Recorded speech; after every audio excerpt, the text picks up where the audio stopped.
Meu primeiro encontro com o Arquidi foi por uma razão muito simples, nós éramos vizinhos. De repente eu fui morar em uma casa onde ele já morava antes, que a casa era do Tenente Picado, já fazia muito tempo que ele morava lá, né? E a família se mudou para junto dele, para ser vizinho. E então eu fiquei conhecendo, né? Aí ele e o irmão dele, Kleber, que era praticamente da minha idade, Arquidi é um pouquinho mais velho, mas é a mesma geração, né? Então as diferenças são insignificantes. E logo depois eu descobri que nós tínhamos um amigo em comum, que era Hermânio José Guedes. E o Hermano era professor de Arquidi, no Centro de Arte. Ele, exatamente nessa época que eu conheci, ele estava tomando umas aulas de desenho com o Hermano José. Hermano José e, se não me engano, também, Ivan Freitas também estava lá, que era também aluno de Hermano, mas que já tinha chegado a um nível que Ivan muitas vezes dava orientações a Arquidi. Embora não fosse exatamente o professor dele, mas ele já estava num nível mais elevado e dava as orientações. E então, a partir daí, a gente estreitou um pouco as relações, porque tínhamos um assunto com quem eu não tinha com quem falar, que era a arte, né? Então havia poucas pessoas que se dedicavam à arte nesse período aqui e com quem eu podia conversar sobre arte. Os interlocutores eram muito raros. Se você tem um vizinho aí então era ótimo, porque de vez por outra a gente começava a conversar sobre arte. Uma coisa que nos afastou um pouco nesse período, eu que era de esquerda, e Arquidi, por conta dele gostar de estudar inglês, ele tinha uma aproximação muito grande com os americanos, e uma simpatia quase que natural. Então, de vez por outra, a gente tinha discussões meio azedas sobre esse assunto, né? Metia para os americanos e ele defendendo. Mas isso passou e não perturbou muito nossa relação. Era farpa que ele trocava assim, foi coisa natural, quase que recém saído da adolescência, né? E então foi uma amizade muito tranquila, sem briga, a gente nunca brigou, foi coisa, a gente sempre se entendeu bem. Até que, de repente, a gente começou a participar de exposições, né? Houve Semana de Arte Moderna, exposições de Semana de Arte Moderna, que aconteceu que Lira tinha recebido uma verbazinha do governo do Estado para o centro, né? E como o centro tinha fechado, que a Armando já tinha saído, Ivan também, aí então ele começou a pegar essa verba do aluguel do centro, que era usado para pagar o aluguel do centro, não estava mais alugando. Então o centro deixou de existir, mas existia essa dotação, ele decidiu usar essa dotação para promover exposições. A gente tem uns prêmios, distribuiu tinta com o pessoal.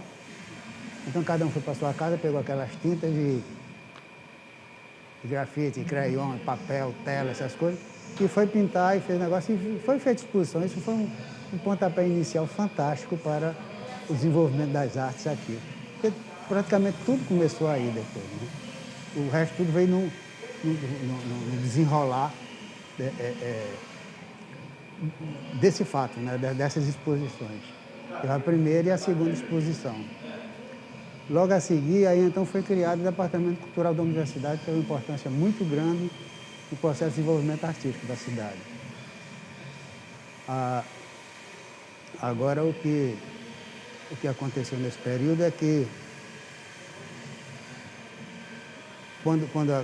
depois dessas exposições, o reitor Silvio Pélico Porto, ele achou que a universidade deveria dar uma contribuição maior para o desenvolvimento artístico, porque não estava dando absolutamente nada, né?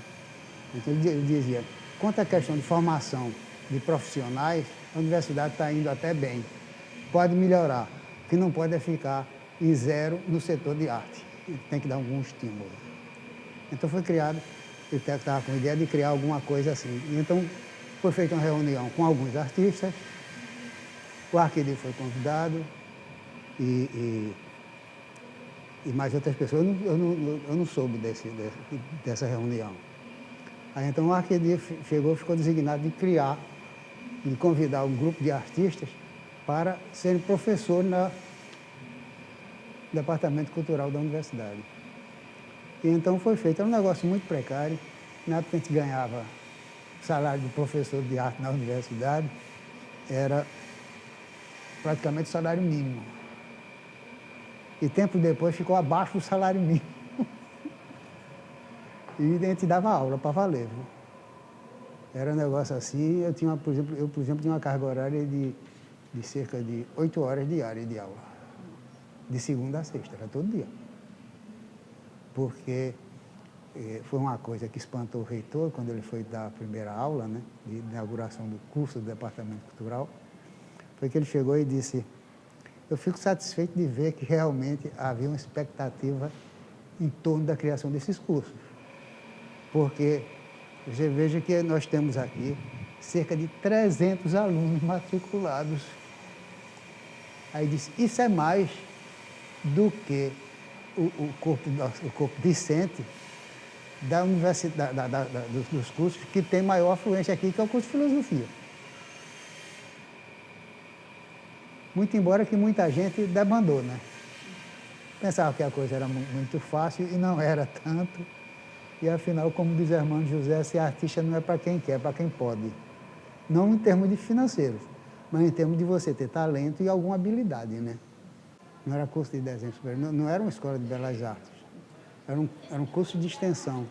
E que foi uma coisa que foi interessante, porque os cursos de extensão, eles não estão presos a normas, não estão presos a currículos. Então, os professores, tanto eu como o Arquedir, a gente inovou, né? A gente só sabia, quando a gente começou, a gente concordou uma coisa seguinte, que era o ponto em comum. As escolas de belas artes estão todas erradas, estão falidas. E realmente não estava saindo, fazia negócio assim de uns 20 anos, que não saía nenhum artista de nenhuma escola de belas artes.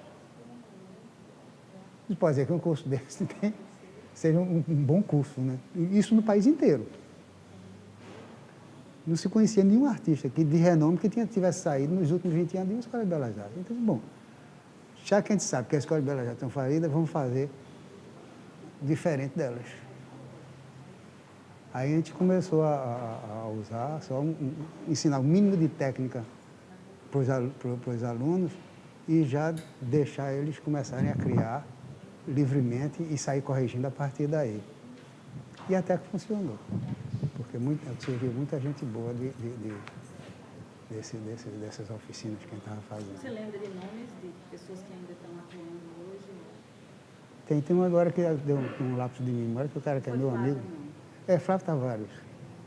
O Flávio Tavares foi aluno. E ele foi lá criança, né?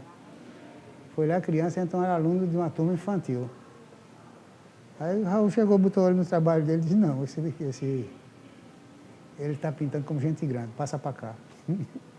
Aí ele passou a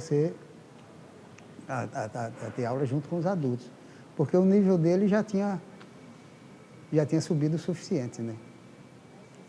Em que pese que ele tinha tido alguma orientação, não sei se se do pai.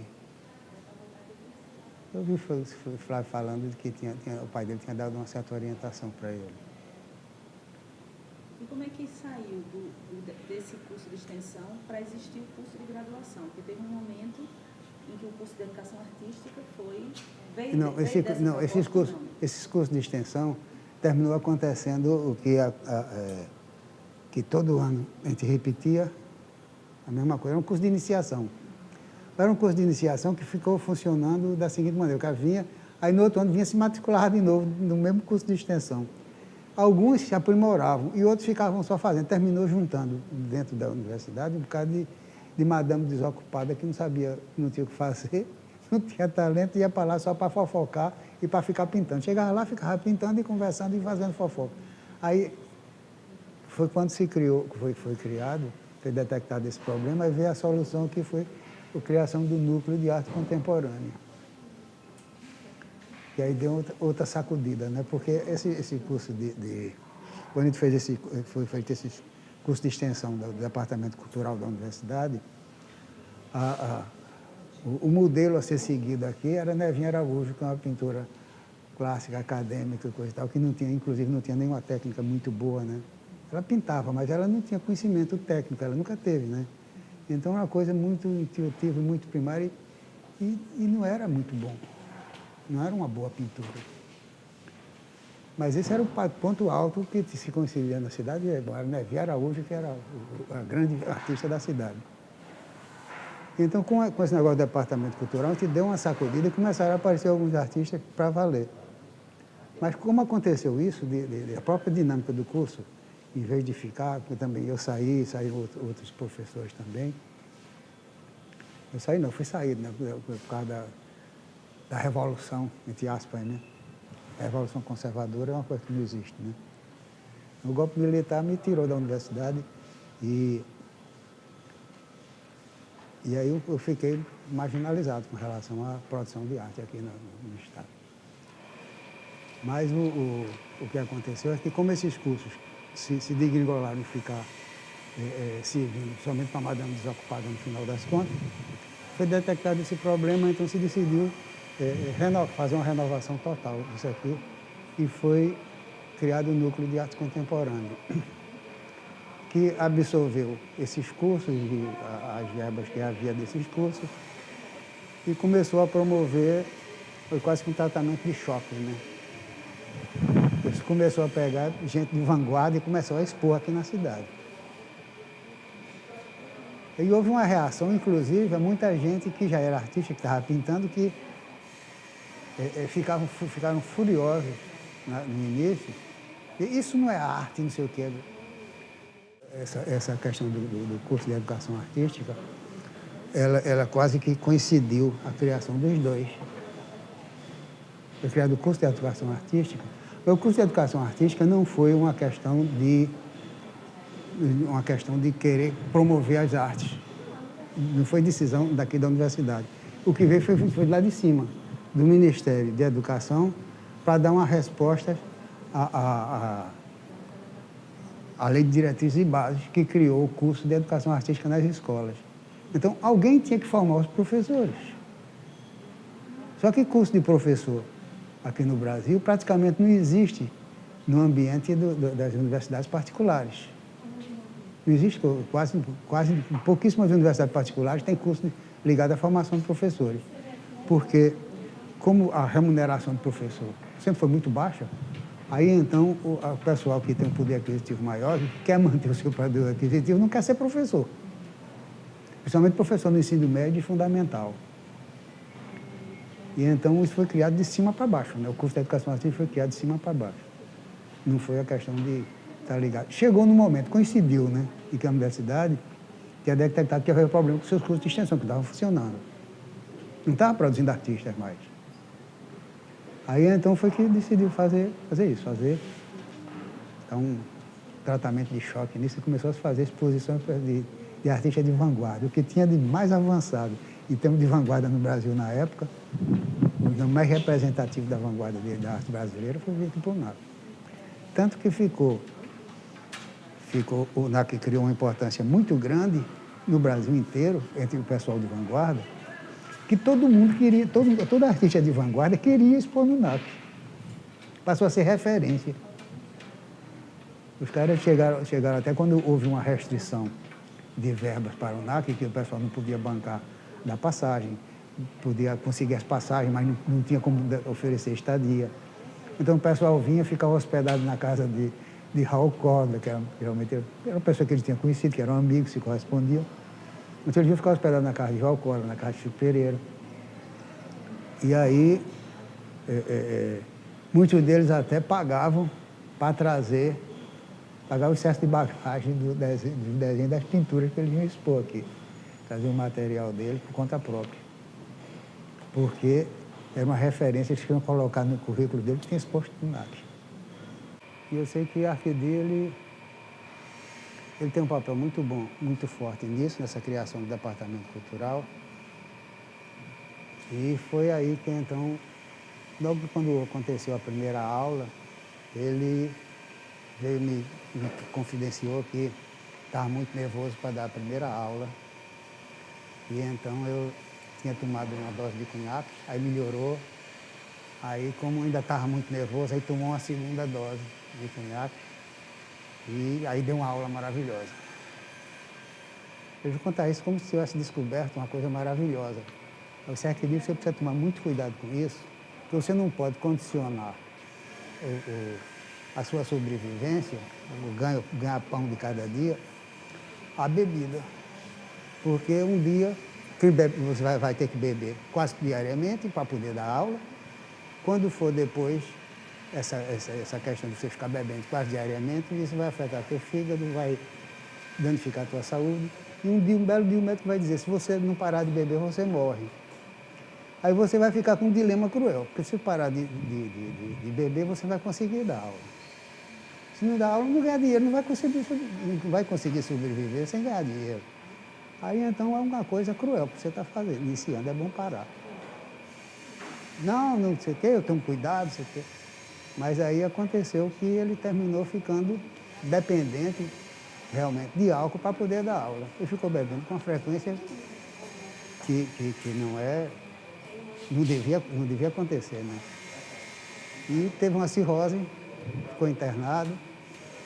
Aí quando foi que ele voltou para dar aula, aí eu cheguei e disse, Arquidio, você está tendo uma segunda chance para continuar vivendo. Porque esses processos de cirrose, eu sei que a primeira cirrose, você cura, você pode sobreviver, mas sem beber. Se você voltar a beber, você vai sobrecarregar o fígado, então vai ter um segundo processo e dificilmente você vai ter um terceiro. Você só tem um segundo. Quando você bate o segundo processo de cirrose, é muito rápido para o fígado ter um processo de degeneração irreversível. E foi o que aconteceu com ele. Quando eu avisei isso, logo depois disso, aí, um dia de chuva, eu fui deixar ele em casa, porque as ruas estavam inseguras, porque já era tarde da noite, estava chovendo muito, tanto que eu não estava dando aula, porque não tinha ninguém, não veio nenhum aluno, nem meu, nem dele. Aí, foi para casa, né? Aí já era negócio de 9 horas da noite, se as ruas estão desertas, então fica perigoso você andar por aí, eu vou te dar uma carona, porque eu estava com o automóvel. Aí peguei e fui dar uma carona para ele. Aí quando ele chegou no meio do caminho da casa dele, ele chegou e disse, não, para aí, quando eu li era um bar. Eu disse, que dia você vai parar? Não, rapaz, porque está fazendo frio, não sei o quê, coisa e tal. Bom, eu fico triste com isso, porque eu sei que eu vou perder um amigo. Quando deu o negócio, uns 2 meses depois, ele veio a falecer em decorrência de uma segunda cirrose, que aí realmente não teve cura, né?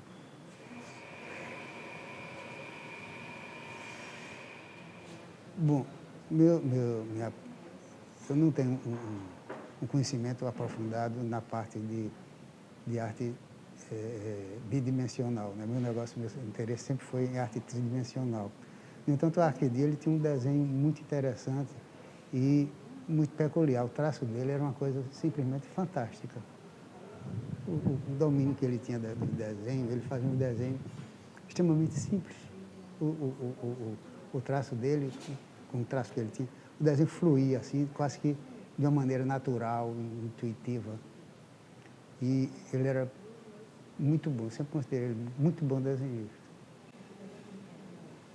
E todo mundo que entendia, exatamente também, os críticos de arte que eu conhecia, eles também gostavam muito do desenho do Arquidio, achavam que ele realmente tinha um traço muito, muito pessoal, muito característico. Arquidio foi um artista que influenciou muita gente, porque ele foi professor de desenho durante muito tempo, tanto aqui no curso de educação artística, como também na época de forma que ele deixou um legado no traço de muito artista que tem aqui na Paraíba, né? Os desenhistas, todos eles devem um pouco a ele, né? Passaram por ele. E a obra dele teve um fato aí que eu achei estranhíssimo, é que a última esposa dele, se não me engano, a terceira, né? Destruiu uma porção de trabalho dele por questão de ciúme. E eu achei isso uma coisa extremamente lamentável, né? Porque nessa época, eu acho que era uma época que ele era um artista mais maduro, que ele tinha uns trabalhos lindos e que, no acesso de fúria, de ciúme, foi tudo destruído, foi tudo por água abaixo. Ou seja, o ciúme é sempre uma coisa destrutiva, né? Diferente do amor, né? Você tem alguma obra de pessoas Não. da sua família? Não, não. Aquele não. Ele tem muito poucas obras. Porque ele parecia ter uma questão que era inerente a ele mesmo. Ele era um tanto ou quanto inseguro. Então ele destruía muito o trabalho dele. Ah, está bom não, é rasgava e jogava fora. Muitas vezes aí eu acho que o trabalho estava bom e ele simplesmente por um motivo ou por outro achava que não estava, então ele destruía. E por isso é que ficou tão pouca coisa, né? Ele era muito exigente com ele mesmo.